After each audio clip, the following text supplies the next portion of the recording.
Hello, and welcome back, friends, to Technology Now, a weekly show from Hewlett Packard Enterprise where we take what's happening in the world and explore how it's changing the way organizations are using technology. We're your hosts, Aubrey Lovell and Michael Bird, and in this episode, we're taking a look at air traffic control. After a series of recent incidents where seemingly simple errors have seen entire systems nearly grind to a halt, causing days of disruption to millions of people. So we're going to be looking at where the problems lie. We'll be looking at what can be done about it and where the future of air traffic control lies as our skies get busier. And perhaps most importantly, we'll be asking why it matters, besides being late to meetings and conferences, for our organizations. And we'll be asking you, our audience, for your recommendations on the books which have changed your year. Nice. So if you're the kind of person who needs to know why what's going on in the world matters to your organization, this podcast is definitely for you. And if you haven't yet, subscribe to your podcast app of choice so you don't miss out. All right, let's get into it. Let's do it.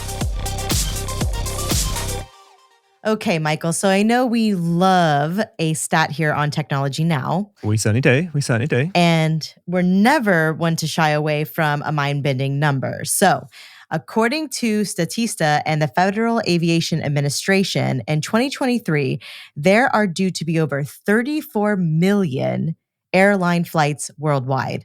And that's not including countless million light aircraft and helicopter flights. So in all, commercial flights carried 7 billion passengers in 2022, using some 70 billion gallons or 265 billion liters of aviation fuel. So it's just kind of mind-blowing, right? And all of this is to say there's a lot of planes in the sky, around 8,000 of them at the time you're listening to this. And for much of their journey, they'll need to be strictly corralled from the ground by the air traffic control service of whoever's territory they're flying over. And most of the time, it works very well. There's been a huge investment in the last 2 decades in updating and replacing ancient air traffic control systems in much of the world, making sure that our skies are fit for the 21st century. In 2016, the US Federal Aviation Administration finally decommissioned its 40-year-old system called HOST in favor of more modern options. And until the late 90s, the UK was using a number of 1960s mainframe systems to power its air traffic control system, each with around 9 megabytes of memory. The UK is currently working on a pan-European system called Single European Sky, which aims to give all of Europe access across each other's systems to link up everything from journey times to maintenance schedules. Meanwhile, the US is experimenting with AI-infused air traffic control systems to assist what is, famously, one of the most stressful jobs in the world. All are neat ideas, but it's no mean feat modernizing a system that needs to be on 24/7, 365 days a year with no downtime, especially one that needs to interact with hundreds of users and thousands of data points a second. In fact, developing and transitioning the US from its old host system to the current one, called ERAM, cost $3.5 billion. And for the most part, they have been very successful transformation programs. But that doesn't mean they haven't been without their issues, and 2023 has been the year of the air traffic glitch. In January, an issue at the FAA caused the system responsible for relaying safety bulletins to fail, grounding thousands of flights over the course of just one day.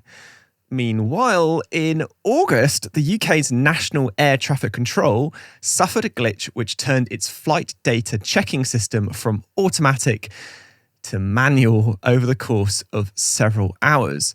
And that essentially meant that the system wasn't being updated with the details of thousands of flights, which couldn't take off, including my sister-in-law. Oh, no. Much to her annoyance.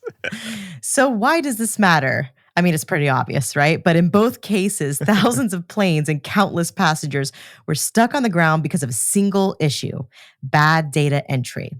And in the January case, it was a, quote, damaged database file, which had to be manually reconstructed over the course of the morning. And in the UK case, the exact cause is still being determined, but it's thought that a flight entering the UK over France had some incorrect data attached to it, which triggered an alert in the system and simply turned off automatic data entry.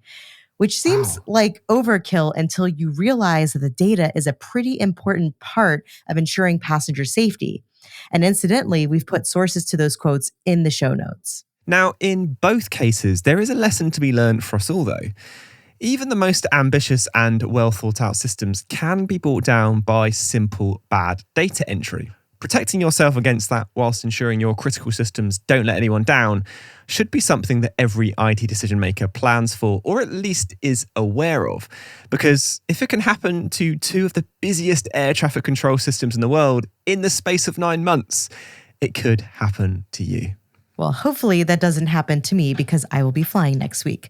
And that's why you should care about air traffic control. All right. Well, next up, it's down to you, our audience, as we open the floor for you to give your recommendations on books which have changed the way that you look at the world, life, and business in the last 12 months. They could be technology-based, they could have changed the way that you work, or they could have just made you look at the world in a slightly different way. And if you want to share your recommendations, there's a link in the podcast description. Just record a voice note on your phone and send it over. We'd love to hear it. My name is Adam Bender, and a book that changed my perspective over the last couple of years was Who by Jeff Smart and Randy Street. It's a hiring book and an HR book and a general New Age business book, but one of the lines that they talk about early and that really sticks with you, or at least it stuck with me, was you really can't hire based on gut feel or emotion exclusively, but you can definitely choose not to hire someone based on gut feel. And whether I like it or not, I think that it's right. Every time it hasn't worked, it's because I had some sort of reservation or hesitation.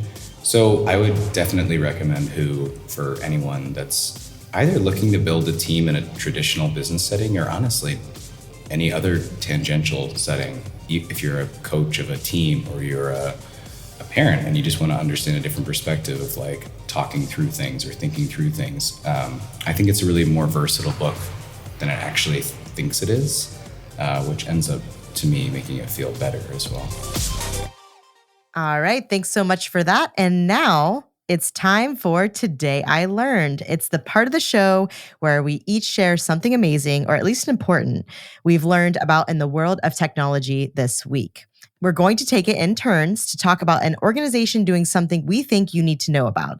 All right, Michael, I reckon you should go first. Sure thing. Well, today, Aubrey, I've been learning about a new prototype blockchain-based chat service, which was unveiled at the 10th IEEE International Conference on Cybersecurity and Cloud Computing, more snappily known as CS Cloud. Now, it's the product of a collaboration between several universities and private companies led by Syracuse University, and came about as a result of the research team's increasing frustration at hackers stealing data, companies collecting and selling it, and mass government surveillance. They created a test system whereby users sign up using a public and private key via a digital contract, which is stored across dozens of global nodes. Because it's decentralized and in the blockchain, in theory, it can't be hacked or watched, in theory. Though, intelligence agencies can be sneaky like that.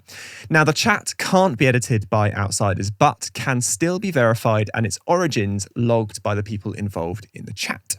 The organisers say it'll make chatting more secure all round and protect our data. And there's already a commercial version in the works once they've overcome some speed and scaling issues.